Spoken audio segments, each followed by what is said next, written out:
आम्हाला गोळ्या घालून मारून टाका, पुण्यामध्ये रुपाली ठोंबरे यांनी ही आक्रमक भूमिका घेतली। प्रभाग क्रमांक 25 मध्ये मतमोजणी थांबवण्यात आली होती आणि 2 तासांच्या चर्चेनंतर मतमोजणीला पुन्हा सुरुवात झाली आणि त्यानंतर रुपाली ठोंबरे या आक्रमक झालेल्या पाहायला मिळाल्या।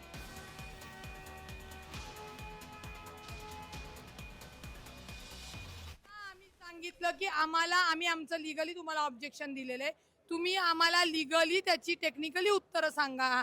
त्यांच्याकडे ते कोणतेही उत्तर नाही म्हणून ते पोलीस बळाचा वापर करतात। अहो साधा अर्ज दिल्यावर रिसीव देण्यात मला वर चढावं लागलं आणि आम्हाला धमकी देता का तुम्ही? आम्ही तुम्हाला गाला पोलिसांनी गोळ्या आम्हाला, चला तुम्हाला पण पोलिसांना दाखवते ना। हायकोर्टात रीट केली की कायदा सुव्यवस्था न सांभाळता यांनी निवडणूक आयोगाचं काम केलेलं आहे। आम्हाला आमच्या आरोनी आमच्या लोकांना आणि पुण्यामधल्या या सगळ्या प्रकरणाबद्दल जाणून घेण्यासाठी जाऊयात। माझे सहकारी रोहन कदम आता आपल्या सोबत आहेत। रोहन, हा सगळा जो राडा आहे याच्याबद्दल तर तुम्ही सांगालच, पण पुण्यामधली मतमोजणी कुठपर्यंत आलेली आहे? पूर्ण झालेली आहे का, अंतिम टप्प्यात आलेली आहे का, आणि त्यातली वैशिष्ट्ये हे सगळं सांगाल?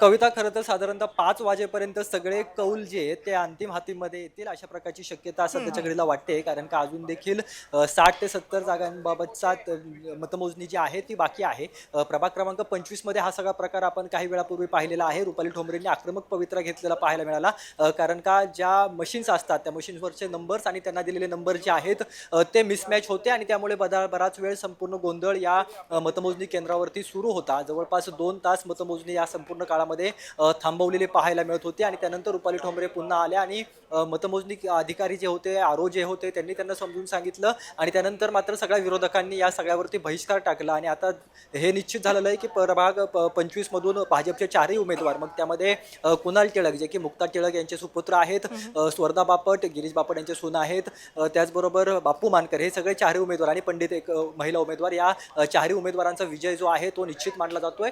अधिकृत घोषणा जी आहे ती अगदी काही मिनिटांमध्ये केली जाईल। सगळ्यात महत्त्वाची बाब ही आहे की पुण्यामधले काही निकाल जे आहेत ते धक्कादायक पाहायला मिळत आहेत। अगदी काही शहराध्यक्ष पक्षांचे जे आहेत त्यांचा पराभव झालेला पाहायला मिळतोय। अजित पवारांची राष्ट्रवादी चांगलं यश मिळवेल, किमान 40-45 तरी जागा येतील अशा प्रकारची शक्यता अगदी कालपर्यंत वाटत होती, परंतु अवघी 2 अंकी संख्या देखील अजित पवारांच्या राष्ट्रवादीला उघडता आलेली नाहीये।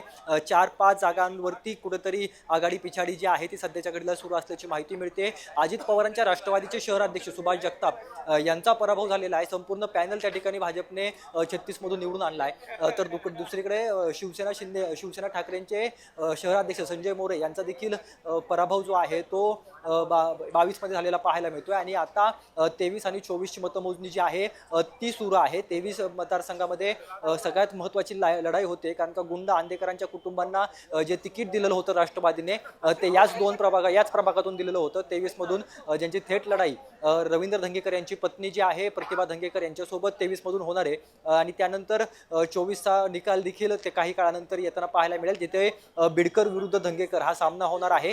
गणेश बिडकर जे की भाजपचे निवडणूक प्रमुख आहेत, कदाचित ते महापौर सुद्धा होऊ शकतात अशा प्रकारची चर्चा आहे। काल मोठ्या प्रमाणामध्ये महापौर म्हणून पोस्टरबाजी जी आहे ती बिडकरांच्या कार्यकर्त्यांनी केलेली होती आणि त्यांचा थेट संघर्ष रवींद्र धंगेकरांचा मुलगा प्रणव धंगेकरांसोबत प्रभाग 24 मध्ये असणार आहे। त्याची मतमोजणीला आता काही काळामध्ये सुरुवात होईल। दुसरीकडे आपण पाहिलं तर बालवडकर विरुद्ध बालवडकर हा देखील सामना जो आहे तो बानेर भागामध्ये आपल्याला पाहायला मिळणार आहे। तर तिथली देखील मतमोजणी अजून बाकी आहे, त्यामुळे साधारणतः 5 वाजेपर्यंत कौल येतील।